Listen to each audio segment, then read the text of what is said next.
We started the music camp last summer. Our music director, Miss Barbara, had the idea that we should have a music camp. We had not had Vacation Bible School because of COVID in the years previous. So she planned it and got volunteers, and we started doing it, and we had a great turnout from our church family and from the neighborhood. This is a highly intensive congregational effort to have everybody possible involved. We have almost as many adults participating in ministry in this way as we do children, and it was the same way last year.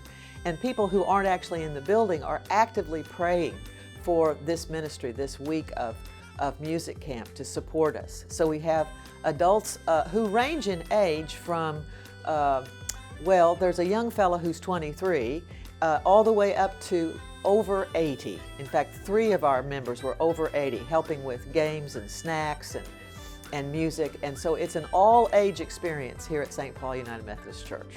I was asked by my pastor, Pastor Pam, if I would do this. And I said yes. I love singing. I love working with children. Naturally, since I'm a retired teacher, it was an opportunity for me to continue to interact with children. The importance of letting children sing at church is that they learn to sing. I learned to sing in my church choir as a teenager. It became a life skill for me. I now sing in volunteer groups other than church choirs. Okay, this year, as last year, I'm the arts and crafts person.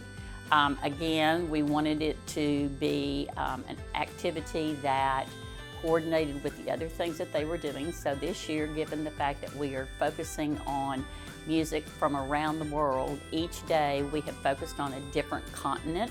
The children are exposed to different cultures because one of the goals of St. Paul United Methodist Church is to open its doors to everyone. Therefore, we have children from different parishes, also have children that are not part of the church but within the community, and we learn songs from different countries. So the kids are introduced to different musical pieces that encompasses the Lord, and it shows that God is everywhere. So that's important. Children may not grasp that, but they're exposed to it, and if they come every year, then they will get the picture.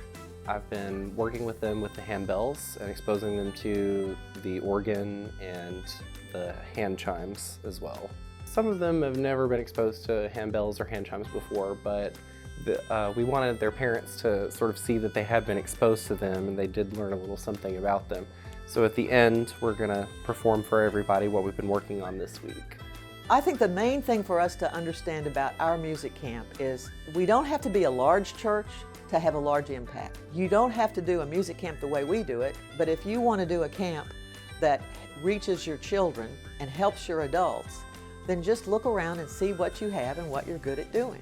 It's a wonderful thing to know that you have the gifts in your congregation to do something good, that you don't have to spend a lot of money, you don't have to buy a kit from somebody else. You look around and you say, what are you good at?